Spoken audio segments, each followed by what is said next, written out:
In today's episode, you're going to learn all about BRRRR deals and how that's not buying properties in the Antarctic. You're going to learn 9 different ways to get 100% financing.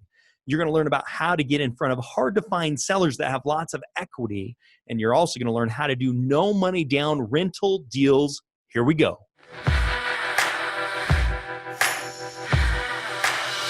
Welcome, income hackers. This is your host, Ryan G. Wright.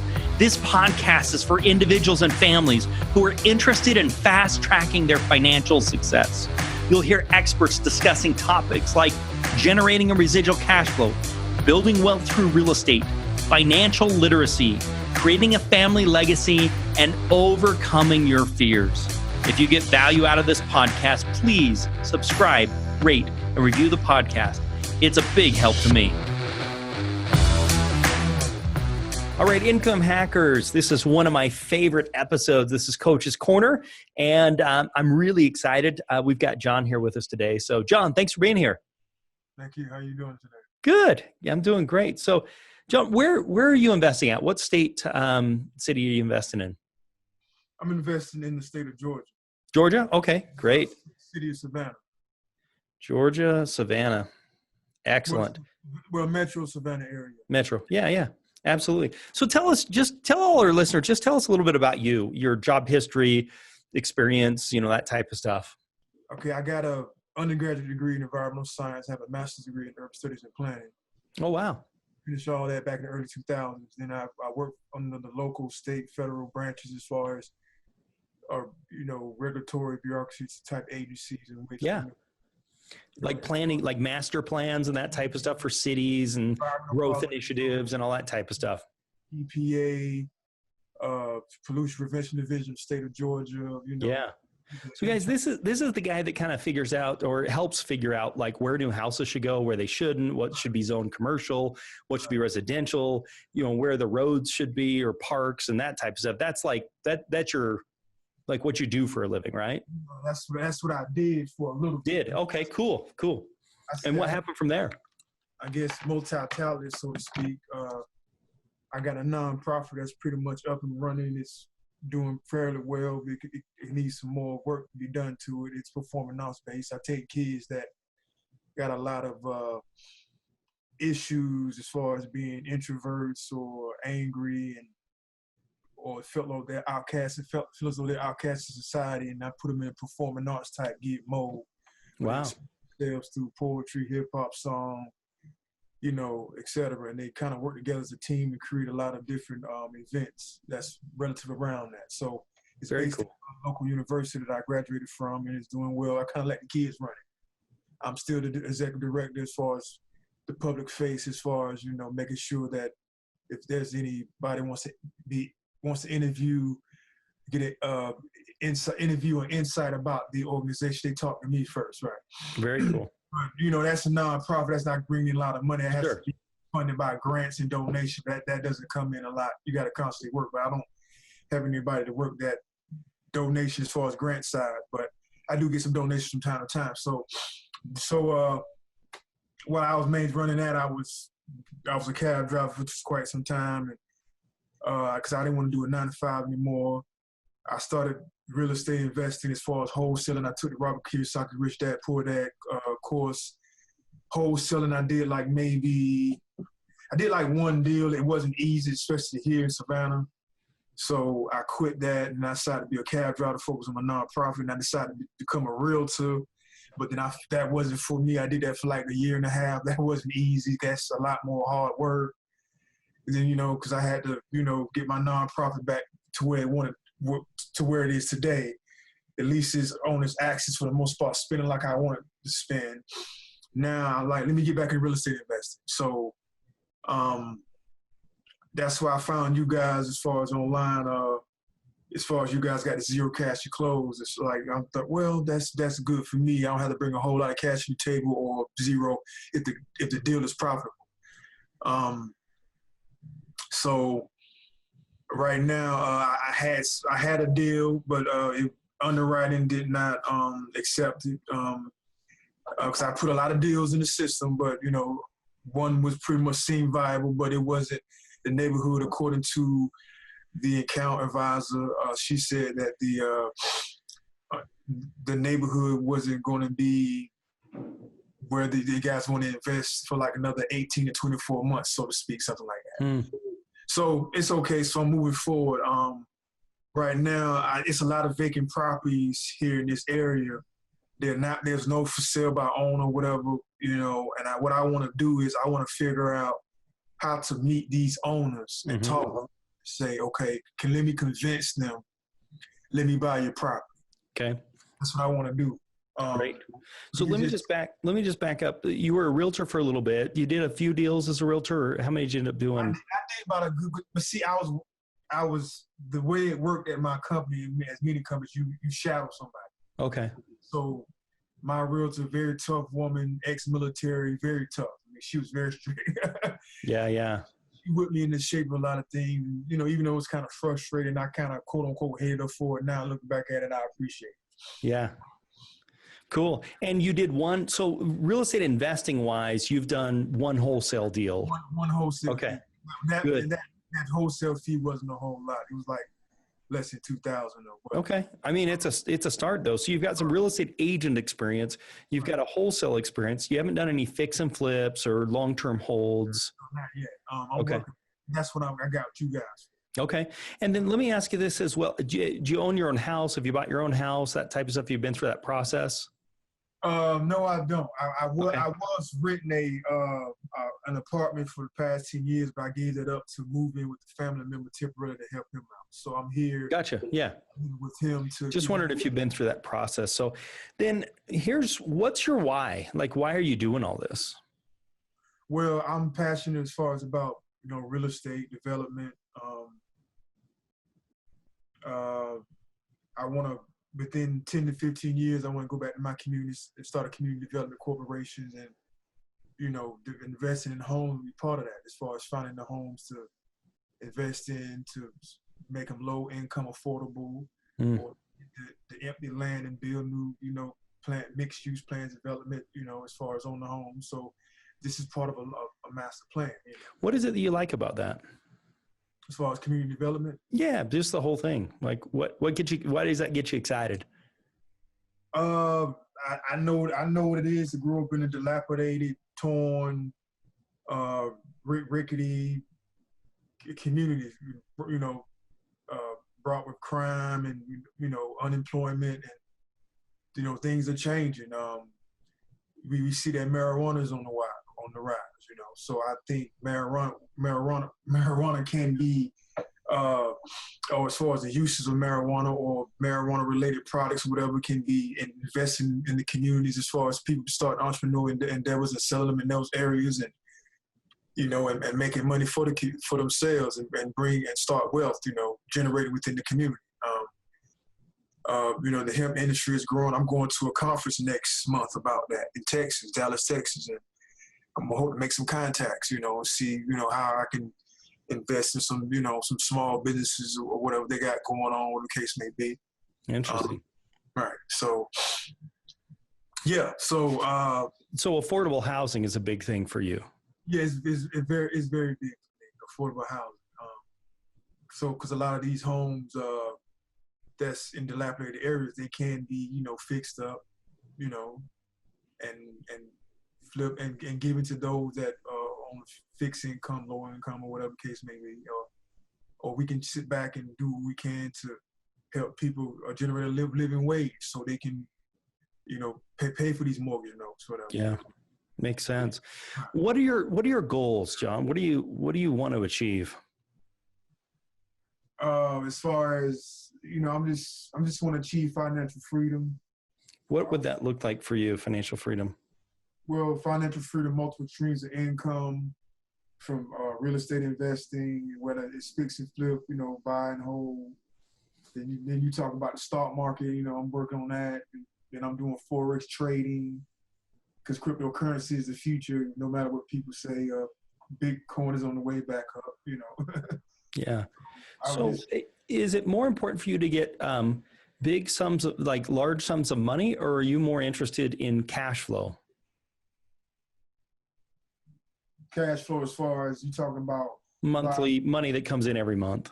I can, well, I can start off with large sums of money as far as doing the fix and flip, where I'm averaging probably about maybe 5, 10, 15 or more per a deal. Mm-hmm.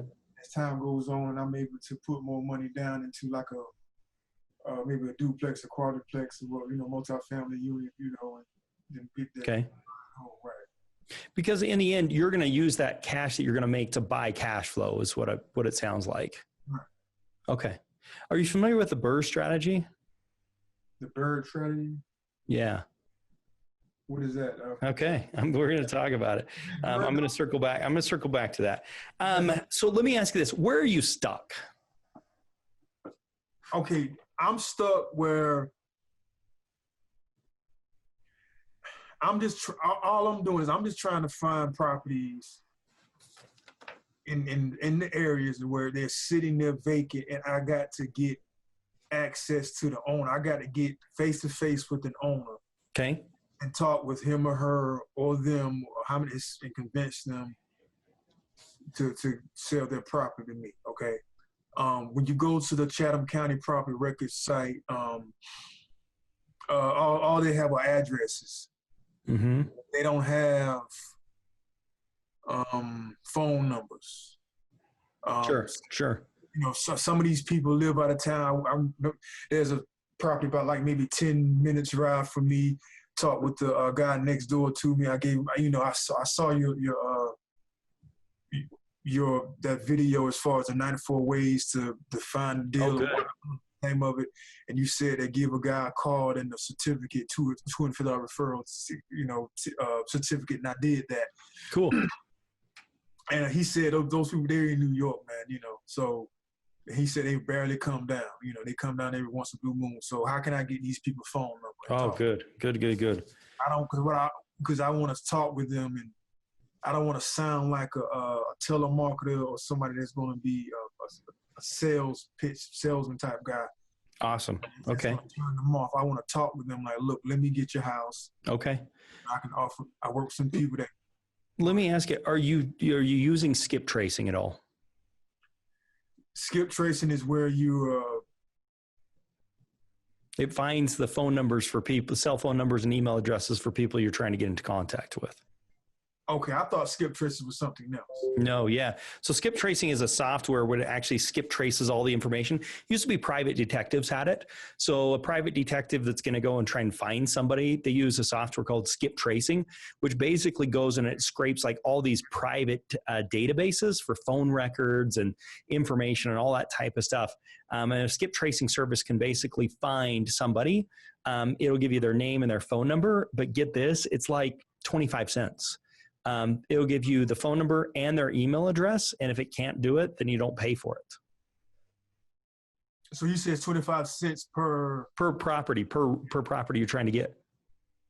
Okay. So is this like a subscription fee, $1? No. So, are you using Investor's Edge at all? I'm using the Investor's Edge. Okay. Have you had your onboarding on Investor's Edge? Did you have your, the webinar? The webinar. Okay. I'm going to get you set up with Burton to get a webinar going. So I'm going to schedule that. We'll do that off the air. I want to have you do a deep dive on Investor's Edge, but within our Investor's Edge software, there's a tool called a skip trace. So you can make a list of people or properties that you want to find out who the owner is. Well, you know who the owner is, but you want to get the contact information. So for it don't quote me. It's about a quarter. And you can get the email and you get the phone number for them. And if the service can't get it, then they don't charge you. So you only get charged if they can give you a phone number and an email address. Now, keep in mind, sometimes those phone numbers aren't, they may be older phone numbers, but if they can't give you anything, you don't get it. They don't get charged. You could get an older phone number. So you want to make sure you get as many as you can, for a quarter. And that's per property. So that's called a skip trace service, which I think could really help you. Because here's what happens. Let's say you're driving down the street and you see a property and you're like, that property has weeds high, but it's in a great neighborhood and it's a freaking eyesore. You can go back to Investor's Edge, put the property in. You can find out how much they owe on the property. You can find out who the owner is and all that information. And then you can hit a button. It'll do a skip trace, and it'll cost you 25 cents. It'll give you a name and a phone number, And you can hit another button, and for 50 cents, you can send a postcard, approximately, I'm just round numbers, sends a postcard out to them. You don't have to do the postcard. You can just go and knock on the door, or you can call the person, email the person, do all that type of stuff. So I'm going to get a deep dive. It sounds like we got to get you a deep dive into the software and how to use it, because if you want to get in front of face-to-face with owners, I think the best way to do that is door knocking, and the next best way to do that is phone calls. Okay, hold on. Now, I read it. That door knocking may not always necessarily be a good idea. I'm going to tell you, I just happened to I was happy to do a drive-by through some neighborhood, because I do Uber on occasion, and I saw some vacant houses, and I wrote down the addresses, and they were right across the street from each other. The one on the right, I went to Chatham County property records cards.org, looked up their information. They stayed out in Guyton, Georgia, which is like the outskirts of Savannah, like maybe an hour. So I went up there. They weren't at the house, but the neighbor was, and they just stayed on a real big type of ranch style type. Sure. So I gave the neighbor my business card, and they were like, "Yeah, I'll give the neighbors your information." And once I drove off, like maybe 10 to 15 minutes later, headed back home, I got a call, and it was the wife, because it was a couple. Mm-hmm. She said, "Yeah, what were you doing around here?" I'm like, "Man, I'm a real estate investor, interested in your property at so and so." Like, "Well, we wouldn't have welcomed you anyway, because we don't want anybody coming over here, asking us about that property. But we sold the property 2 weeks ago to another investor." I'm like, "Well, no problem, ma'am. Thank you, ma'am. I just wanted to know." But yeah, that was. I don't want, because knocking on people, because that was kind of hostile. I mean, I don't want to get met with a gun at my face or something like that. Yeah. I mean, you got to have thick skin. If phone calling's the same thing. You got to have thick skin, phone calling or door knocking. Here's the other thing that you can do. You can do what's called voice broadcast. So once you do the skip trace and you get the phone numbers, you can send a voice broadcast, which is a recorded message. So on your cell phone, it shows up as a missed call, and it leaves them a voicemail. And you can say, "Hey, I'm interested in this property. I'm interested in your property. Give me a call," that type of stuff. You are going to have haters. People are going to be like, "How'd you get my number? Blah, blah, blah, blah, blah." A lot of people will send it to a Google Voice number. So when they call back, it's a voicemail they get to. So you can just delete the people that are upset about that or disappointed. But you listen to all of them, and the ones that are interested, you can get a lot of people that way. The goal for you is getting face-to-face in front of people that are interested in selling. So the first recommendation I'm going to have is we got to get a deep dive for you into Investor's Edge software, because Investor's Edge, what we can do is pull records. And what we're looking for is equity and motivation for both of those two things. If they have motivation, but they don't have any money in it, it's hard for us to make a deal other than creative financing. And the second thing is we want to make sure that they have equity and they have the motivation. They really want to sell. So what we do is we can look at both those. So we can look at out-of-state owners, non-owner occupied. We can look at liens, involuntary liens. We can look at bankruptcy. We can look at foreclosure. We can look at notice defaults, notice of sales. We can look at stuff that has been on the market with agents for over 365 days that has been sitting on the market forever. We can look at stuff with tax liens. We can look at all that. So what you do is you build a list with those things, or multiple lists with those things. And then you say, I want stuff that has at least $50,000 of equity, or $60,000 or $70,000, or whatever your area may be. And then you can merge those two together, and then that gives you what we call a master list. With that master list, then you can decide, and this is all based on zip codes or areas or wherever you want to go. And then what you can do is say, okay, I'm either going to go door knock on those, or I'm going to send postcards to those, or I'm going to do skip tracing on that, and then I'm going to do an email drop, or I'm going to do a voice broadcast, or I'm just going to call those myself. And so then you can do all of those things, and then you can start getting contact with the sellers. But the same thing, I will tell you, you're going to have more upset people that are like, I don't, we want to sell to you, blah, blah, blah. And you just got to say, hey, I'm sorry, and just move on. There's nothing illegal or wrong with you knocking on somebody's door or giving them a phone call, that type of stuff. And so you want to make sure that you're doing that appropriately and being courteous.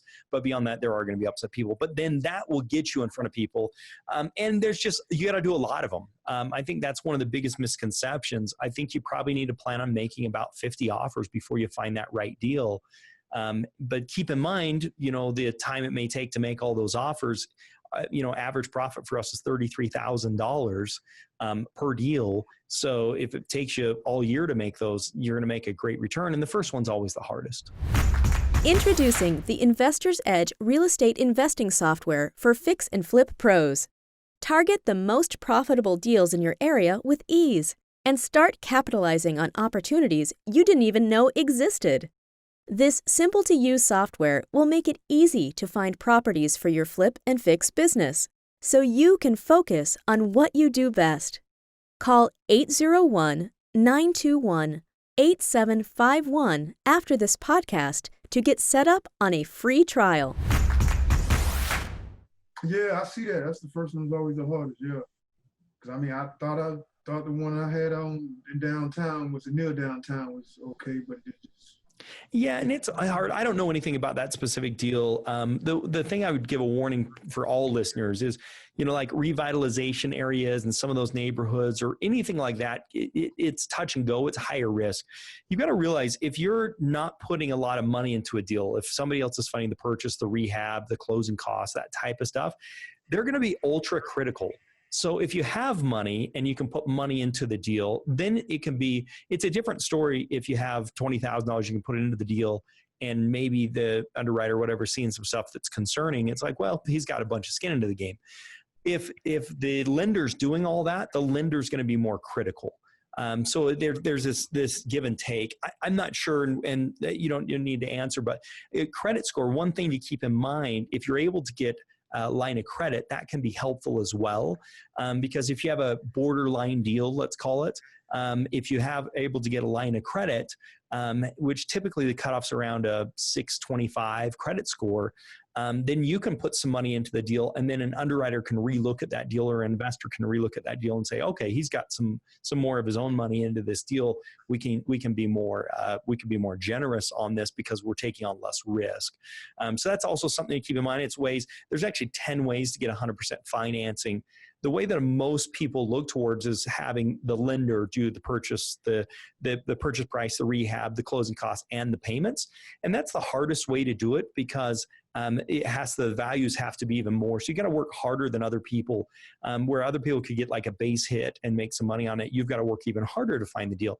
Now, once you get some cash, you can put some of your money into it, or you can get a line of credit. That line of credit can then be used in conjunction, or you can get a business partner, or you can ask the seller to do an unsecured seller carryback, or there's 10 different ways that you can actually structure those deals. And so you want to make sure you're looking at all angles on structuring those deals. So I'll even make a note here. And if your credit's not great, just speaking to general listeners as well, I really recommend you start working on some credit repair. Yes, there's a cost to that. It's pretty nominal, but the cost you'd have to pay to do something like that, you'll more than save in points and interest as you're doing deals. In the end, if you want to buy a bunch of properties or have some cash flow, you've got to get to a point where you have decent credit. You don't have to have good credit to real estate invest. You can do wholesale deals, you can do fix and flips, you can do all that type of stuff. But if you want to start getting those rental properties, you still don't even have to do rental properties because you can do subject to deals and take over the financing, of somebody else's. But if you want to get like really low interest rates, having decent credit can become really important as well. Okay. So yeah. You also let me know about that. Those 10 ways to 100% cash. Yeah. 10 ways to get 100%. Okay. Yeah, I want to know that. That's very important to me. Yeah. We'll go through all those. I'll send you we've got a blog article and a few things. So I'll send that to you. And then I've also jotted down here that we got to make sure we get you on the webinar for Investor's Edge, and we'll do that off the air. Skip tracing, I think, is going to be really important. The other strategy that I want to talk to you about just for a minute is the BRRRR strategy. You were asked about that earlier. I mentioned it. The BRRRR strategy isn't that it's freezing cold or you're buying in the Antarctic. The BRRRR strategy is you buy, you rehab, you rent, and you refinance, and then you repeat, you do it again. So when we were talking, you're saying, hey, I want to flip some properties, maybe make 10 grand, 15, 30 grand, whatever the case is. And then you're going to take that money and then you're going to go buy some properties that can bring you in some cash flow. Well, the other way that you can do this is you can actually just buy a property. You've got to have credit probably about over 680 for this to work out the most effective. But what's going to happen is you're going to buy a property, and rather than sell the property, you're going to rehab it and say, like, we funded the purchase and we funded the rehab. Then you're going to refinance it with a traditional lender. It's got to be a special lender, but you're going to get a long-term 30-year loan on it. And so then if you have no money into the deal, all the cash flow you make from rents is an infinite return. So let's say the property's worth $100,000 just for numbers sake. And let's say you could buy the property and fix the property up for around $70,000. So you're at that magical 70%.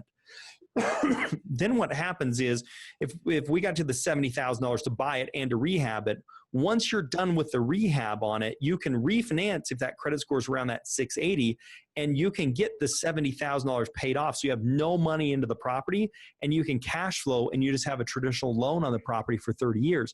The cool thing about this is the tenant is paying down your loan every single month. The property's appreciating, and you're making cash flow, and you didn't have to pay taxes on the money that you made. You can actually just put that right into the property. So rather than making money through doing a fix and flip and paying all the taxes on it and then going and buying a rental property, you basically buy a property that you can renovate, then refinance it, put tenants in there, have little to no of your own money into it, and then you end up getting cash flow for the rest of your life, plus the property appreciates, they pay it down, and you get tax write-offs from owning the property. Okay, so now I thought I was going through you guys' website Do Hard Money's website not long ago, that in order for you to get a rental property funded through you guys, you got to already own a rental property. No. Yeah, there must, I don't know if it's our mistake or if you're misinterpreting that, but no. You can actually buy a property to turn into a rental. And here's the cool thing about this strategy. The income from the rental property gets included in income to you. So that's one of the things a lot of people don't realize is if when you rent the property, so you buy the property through hard money, you get that $70,000 loan, you get the property fixed up, you put a tenant in there that pays $1,000 a month. That $1,000 a month now becomes income to you to help you qualify to get that loan for the takeout financing. And then you get the loan, takeout financing pays us off. And then you have an infinite return on your money. You may have to put some money into it. Not every deal is going to be that 100% sweet spot, but you may not. So that's called the BRRR strategy that can be really helpful. Okay, wow. And that can get you cash flowing. So, but the caveat on that again is you've got to have about a 680 credit score to get the takeout financing. I got that in more. Nice. So before. Good. So I would look at that. That's something to keep in mind. The line of credit is something we should, I'm going to jot that down as well for off the air. The line of credit is something you really need to be looking at. And then the BRRR strategy is something you need to look at as well. Because what we're going to do as a lender is we're going to get you qualified for the takeout financing before you buy the property. So the risk is this: you go get a loan from us for $70,000, you get the repair done. There's always risk that the repair doesn't get done or it costs more and that type of stuff. So you've got to be prepared for that. The second risk is, what if the appraisal doesn't come in for that $100,000 if it comes in for less?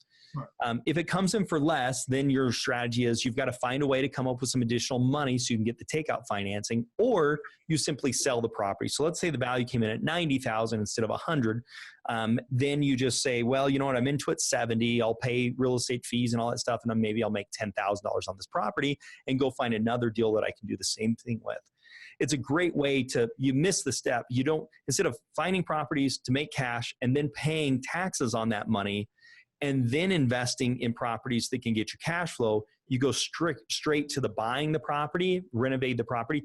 The problem is it just doesn't work for most lenders. Most hard money lenders won't do it because they won't do the purchase, the rehab. They want you to put a whole bunch of money down into it. You guys do it. But you guys do it. Yeah, which we'll do. Yeah, we'll do the purchase, the rehab, the closing costs, that type of stuff. But again, just like you experienced on the deal you talked about, we're going to be critical on that because we've got all the risk on that. So we're going to be more critical than traditionally. But that's something I want to talk to you about on that specific deal you're talking about. Off air, we're going to talk about getting a line of credit and maybe resubmitting that deal and looking at it. Because if you can get a line of credit, and bring some of that money through a line of credit, which is still 100% financing because it's somebody else's money using it, then that may be a good potential for you as well. And we could maybe relook at that deal or have underwriting relook at that. So that's something we'll talk about offline as well. Okay. So what do you think, John? I mean, are these some things that can help you? Do you think the skip trace will help you? Do you think the finding the right properties with equity and motivation will get you in on that training? The BRRRR deals, the 10 ways to get, are these things that you think could actually help you where you could go out there and make some deals happen? Oh, you making me feel a whole lot better now. You really are. Good. Now, because I'm just going to say this. No, I'm not. It was kind of like, wow, I was kind of frustrated, but I didn't know what to think. But yeah, I really like this. Yeah, you really opened my eyes, especially Good. skip tracing. I didn't know it's not as expensive as I thought it was. No, skip tracing's cheap. Yeah. And keep in mind, you don't have to skip trace every deal. You skip trace the deals you want to skip trace. So you can go in and make the list, which I'm going to take you through the whole training to do all that. So you can go in there and make the list. And then you can be like, wow, those 10 properties, those ones I really want to go after. Great. Skip trace those 10, it ends up costing you $2.50 to do that. If they don't get the numbers back, you don't pay for it. Maybe half of those numbers are bad or whatever the case is. You still pay for it. If they get you a number, you pay for it. I'd say about 70% of the time, the numbers are good. 70, 80% of the time, the numbers are good. So you end up calling those 2 or 3. You get an email address. You can email blast right through the Investor's Edge software as well to get you in front of people. Sorry, I've been fighting a cold. So. Okay. Does that sound good? Sounds like we can get you going. So we've got to get you on the webinar so you can understand how to target. And this is called target marketing. This is like finding the deals you want to go after. So there's 2 ways to market, right? So you can spend time or you can spend money. Or a combination of both. So if you have more time than you have money, you do sweat equity stuff. You go and knock on doors, you make the phone calls yourself, you do that type of stuff. If you have more money, you can do postcards and voice broadcasts and all that type of stuff, and it takes less time. So if you want to find a deal quickly, you spend a bunch of money and you end up finding a deal quickly. If you don't have as much money, you have to put more sweat equity. It's going to take you longer to find that deal because you've got to basically put in the equity to make that deal happen.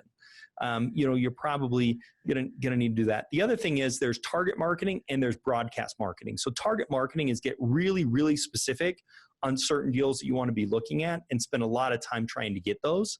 Broadcast marketing is like putting up a bandit sign, call me and I'll buy your house for cash. And those ones, you're going to get more stuff, but they're not going to be as targeted and probably not as profitable as the ones where you're actually going after specific deals. But I'm going to leave that when we get into the details on Investor's Edge and actually targeting in different buckets and how to do that type of stuff, because that's our webinar goes detail on that. It's a live webinar. Would you get you hooked up on that? So live webinar, as far as there'll be other people participating? Yeah, there'll be other people on it as well. Yeah. So, our main guy will go through everything, but you can ask questions and like, hey, wait a minute, how does this work? And we can get you in there as much as you need to so we can get you really comfortable with it. Okay. I like this. I'm feeling a whole lot better. Nice. That's my goal. Especially with that BRRRR, because there are a lot of rental properties for sale. Boom. And I like Georgia for rental properties. I own portions of some rental properties in Georgia.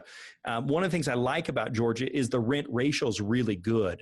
So the amount you pay for the property versus what the rent is. Typically, when you're dealing with rentals, you want to be at least a 1%. Meaning, if you buy a property for $100,000, you want it to be able to rent for $1,000 a month. And in some places you can get 1.2 or 1.2. So if you buy it for $100,000, you should be able to rent it for $1,200 a month. So anytime you're around that 1% rule, so if you can buy a property for $150,000 and it can rent for $1,500 a month, you've got a really good area. Sometimes it's a little bit less, but most of the times in Georgia, we're finding that 1% rule is really good. Not every area is great for rental properties. Now, once again, me having an urban studies and planning background. Yeah. And environmental science, and I have an environmental justice background. I understand we all are capitalists and we want to make money, but at the same time, we don't want to be exploited. Yeah, absolutely. They released a report as far as here in Savannah, as far as how rent is rising in certain zip codes. Yeah. Of this area. And what I don't want to do is I don't want to get to the point where I'm just wrecking somebody's pockets out. Totally.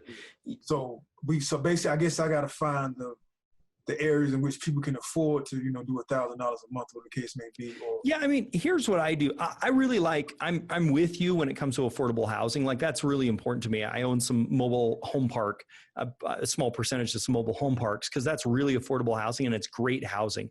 They're great quality units and that type of stuff. But here's what I do in my neighborhood. I like to be in blue collar neighborhoods. I have 4-bedroom, 2-bathroom houses. That's really important to me. But I rent my properties rent for $50 to $100 less per month than the market. So as the market goes up, I am raising rents. I just am. But what I'm doing is I'm staying usually $100 less than what the market is. So it's a very affordable. And then I'm particular about who I rent to. So what I like to do is I say, hey, I'm going to be the best deal in town. In this neighborhood, I'm going to be the best deal. So I want to be in a good neighborhood, good blue collar neighborhood, but I'm going to rent it for $100 less. Now, that may sound like I'm altruistic. I am, but I'm doing it for money. Because here's the cool thing. If I rent it for $100 less, I get a really good tenant. That I get a pick. I get lots of people want to rent from me. When I put one up, 15 people are like, I want it. Well, I get to pick the very best person, and they take the best care of the property, and they typically stay for a long time. So then I don't have tenant turnover. My average tenant right now is staying about 5 years. And if you have tenant turnover, every year you lose rent for a couple of months. Well, I have more than paid for itself in getting $100 less a month. If if I'm vacant for a couple of months, I'm $3,000. And if I give them $100 less, I'm $1,200. So I'm actually better off that way. Plus, they take better care of the property because I choose a better person and they stay longer. So I actually make more money this way, but they pay less money. So they're happy, I'm happy. It's a win-win-win. So that's one of the strategies I employ when it comes to rental property. I like that. So if I'm in your shoes, what I'm trying to do is say, hey, where can I get the best rent ratio? Now, the cool thing about Investor's Edge, it actually tells you what rents are going for in the areas. So you can figure out rent ratios really easily. And that'll be part of the training we'll be putting you through, the statistics. You can look and say, where's the rent ratios and where are those things looking at? And then you can say, those are the areas I want to market to. And then as you're going about that, then you can, rent it and rent it for less money and get somebody in there long-term, get the right person, and do the whole strategy. We call it a long-term rental strategy. I like that, right. Good. Sounds good. Well, we'll go ahead and wrap up. Thanks, Income Hacker listeners. I hope this has been helpful for you. Really appreciate John being on the program today, and we'll sign off until next time.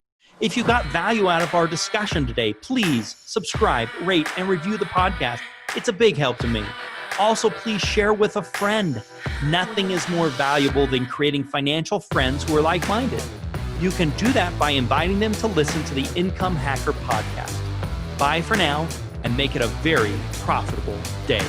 Income Hacker may receive payment on the show from sponsors and guests in the form of books, giveaway items, discounts, or other remunerations. This show is for entertainment purposes only, and before making any financial moves, consult with a professional who can intimately understand your personal situation.